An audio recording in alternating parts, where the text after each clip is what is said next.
Welcome everyone. We are Group C1 and today we are going to explore one of the fundamental concepts in molecular biology, the central dogma. Proposed by Francis Crick in 1958, the central dogma describes the flow of genetic information within a biological system. It states that information flows from DNA to RNA to protein. This concept is pivotal in understanding how genetic information is transferred and utilized within cells to produce the proteins necessary for life. Moving on, the central dogma can be broken down into three key processes: replication, transcription, and translation.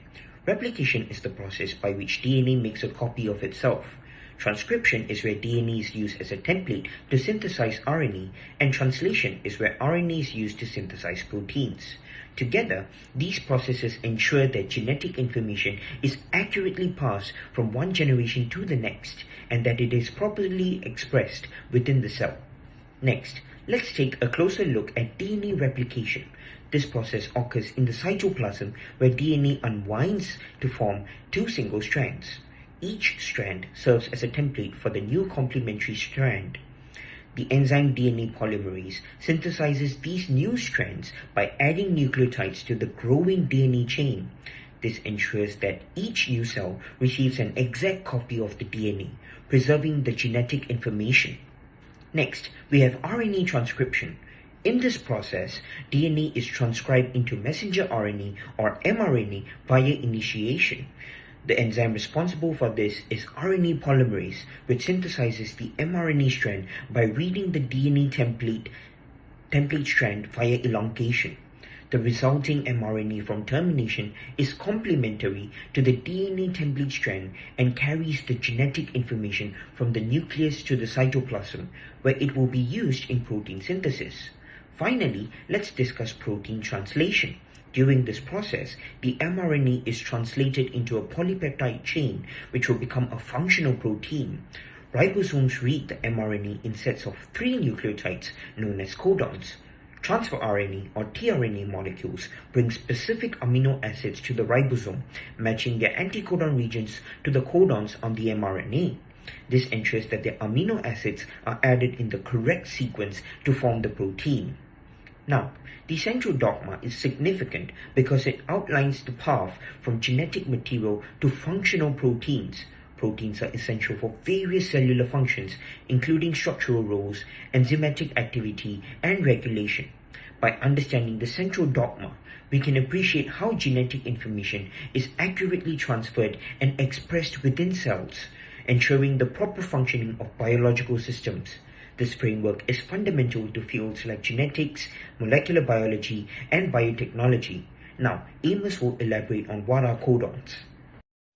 A codon is a sequence of 3 nucleotides stored in mRNA that corresponds to a specific amino acid or stop signal during protein synthesis. Codons are the fundamental units of the genetic code, which cells use to translate the genetic information stored in DNA into proteins. For example, AUG is a start codon, signaling the beginning of translation, while UAA, UAG, and UGA are stop codons, signaling the end of translation. DNA is first transcribed into mRNA by RNA polymerase. The mRNA strand is complementary to the DNA template. mRNA is then read by ribosomes in translation in sets of 3 nucleotides, i.e. codons. tRNA molecules carry specific amino acids and match their anticodons to the mRNA codons. Each codon corresponds to one specific amino acid or stop signal. Here we have the codon table on the left, which shows all possible combinations of codons and their respective amino acids. Note that the start codon AUG also codes for an amino acid, methionine. Codons are important because they are essential for protein structure, function, and regulation. They also help in ensuring accurate translation of genetic information into proteins. Understanding codons is crucial for deciphering biological processes, allowing scientists to manipulate genes and create new proteins. The genetic code is degenerate because multiple codons can encode the same amino acid. This redundancy arises because there are 64 possible codons, but for only 20 naturally occurring amino acids. The third base in a codon often has a less critical role in determining the amino acid, a phenomenon known as wobble. This allows for redundancy and flexibility in the tRNA anticodon. As you can see from the figures above, 4 combinations of codons can each code for proline and alanine. Both CCU and CCC code for proline, So a mutation at the third position from U to C doesn't change the amino acid. So then, what does this imply for the central dogma? Degeneracy buffers against mutations, as mutations at the third base of a codon often result in the same amino acid, leading to silent mutations. This enhances genetic stability and helps organisms survive genetic variations. Some tRNA recognize multiple codons due to wobble pairing, enhancing translational efficiency and flexibility. This reduces the need for a large tRNA species, making the translation process more efficient. Degeneracy allows for genetic diversity without necessarily changing the protein products, giving evolution more flexibility to adapt to environmental changes. This flexibility is crucial for the development of new functions and the evolution of humans. Now let's delve into the world of nucleic acids and explore the concept of complementarity. Complementarity in nucleic acids refers to the specific pairing of nucleotide bases between two strands of DNA or RNA. In DNA, adenine pairs with thymine and guanine pairs with cytosine. In RNA, adenine pairs with uracil instead of thymine. These base pairs are held together by hydrogen bonds. Adenine with thymine or uracil forms 2 hydrogen bonds, and guanine with cytosine forms 3 hydrogen bonds. This specificity in pairing is crucial for the accurate storage and transmission of genetic information. Complementarity has several key implications for the structure and function of nucleic acids. First is double helix formation. Complementary base pairing allows DNA to form its characteristic double helix structure. The two strands of DNA run in opposite directions and wind around each other, with a complementary bases pairing in the interior stabilizing the helix through hydrogen bonds. This structure is critical for the molecule's stability and its ability to store genetic information securely. Second is replication. During DNA replication, the double helix unwinds and each strand serves as a template for the synthesis of a new complementary strand. DNA polymerases add nucleotides according to the rules of base pairing, ensuring that each new DNA molecule is an accurate copy of the original. Third is transcription. In transcription, RNA polymerase synthesizes RNA from a DNA template. The RNA strand produced is complementary to the DNA template strand, ensuring that the genetic code is accurately transcribed. Fourth is translation. During translation, this RNA sequence is used to direct protein synthesis, with complementary interactions between codons in mRNA and anticodons in tRNA, guiding the assembly of amino acids into proteins. Because of these implications, complex biological processes such as DNA repair, cell division, genetic recombination, and gene expression regulation can occur. Complementarity allows for specific molecular recognition, which is crucial for these processes. Proteins and enzymes involved in these activities recognize specific nucleotide sequences through complementary base pairing, ensuring that the accurate repair of DNA damage and the fidelity of DNA replication. Now I'll pass the time on to Masha to talk about nucleic acid hybridization. Nucleic acid hybridization occurs when two complementary strands of nucleic acid, DNA or RNA, bind together to form a double-stranded molecule. This process relies on the complementary base pairing rules mentioned earlier. Hybridization works via a two-step process. Firstly, the double-stranded DNA or RNA is heated or chemically treated to separate it into single strands, known as denaturation. The single strands are then cooled or treated to allow complementary strands to hybridize or pair together, also known as annealing. An example of how this process occurs is shown on the right, where a complementary probe is able to bind to our target DNA through hybridization. Imagine a puzzle piece fitting nicely. This can help you visualize how hybridization occurs. Some applications of hybridization include southern and northern blotting for detecting specific DNA and RNA sequences, where hybridization with labeled probes helps us to identify target sequences on a blot. PCR, where primers hybridize with specific sequences in the DNA template, initiating replication and amplification of the target DNA.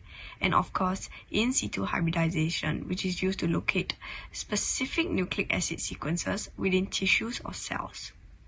Hybridization is a powerful tool in molecular biology for detecting and analyzing specific DNA or RNA sequences. Moreover, it is based on the principle of complementary base pairing, making it even more precise and reliable as a method for studying genetic material. Nucleic acids like DNA and RNA are essential molecules that store and transmit genetic information. These molecules are polymers made up of nucleotides, and each nucleotide consists of 3 parts: a sugar molecule, a phosphate group, and a nitrogenous base. These nucleic acids have directionality, meaning that each strand has a specific orientation. This direction is determined by the sugar-phosphate backbone of the nucleotides. All nucleotides are linked together via phosphodiester bonds, as you can see in the diagram below, linking the 5' end of one nucleotide to the 3' end of the next. The 3' end has a hydroxyl group attached to the 3' carbon of the sugar, while the 5' end has a phosphate group attached to the 5' carbon of the sugar. Directionality is extremely crucial for these 3 biological processes. Replication, where DNA is replicated in a 5' to 3' direction, ensuring an accurate copy of the genetic code. Secondly, we have transcription, where RNA is synthesized from DNA in a 5' to 3' direction, which is crucial for the accurate production of proteins. Lastly, enzyme function. Many enzymes such as DNA polymerase work specifically in the 5' to 3' direction, which is important for proper functioning of all cellular processes. Understanding the directionality of nucleic acids is fundamental in molecular biology, as it plays an important role in maintaining the integrity and expression of genetic information. I'll be explaining the antiparallel orientation in DNA and why it is important for several biological processes. Antiparallel describes about the orientation of 2 DNA strands that can run in opposite directions while remaining parallel to one another.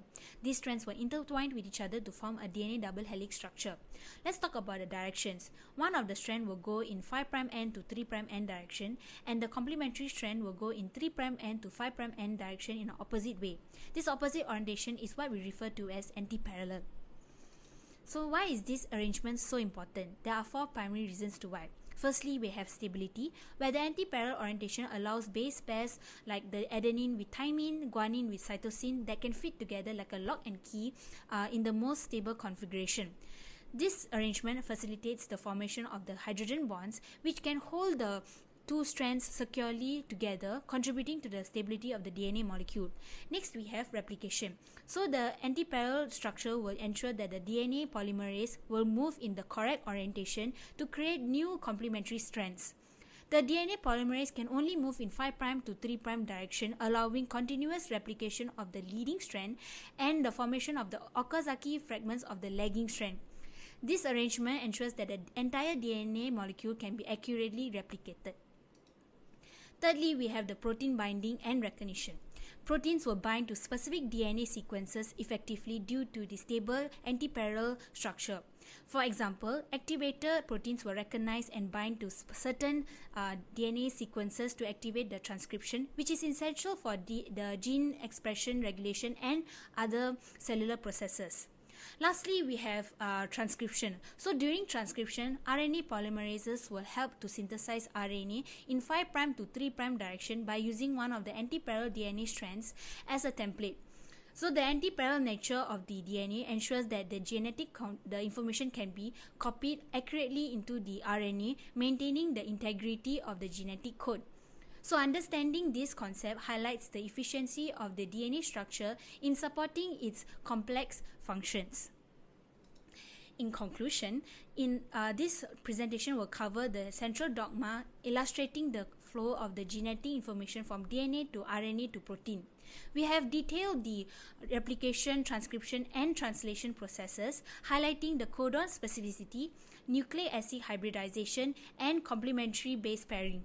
These principles will reveal the genetic machinery's efficiency and adaptability, crucial for understanding molecular biology, advancing genetics, biotechnology, and medicine.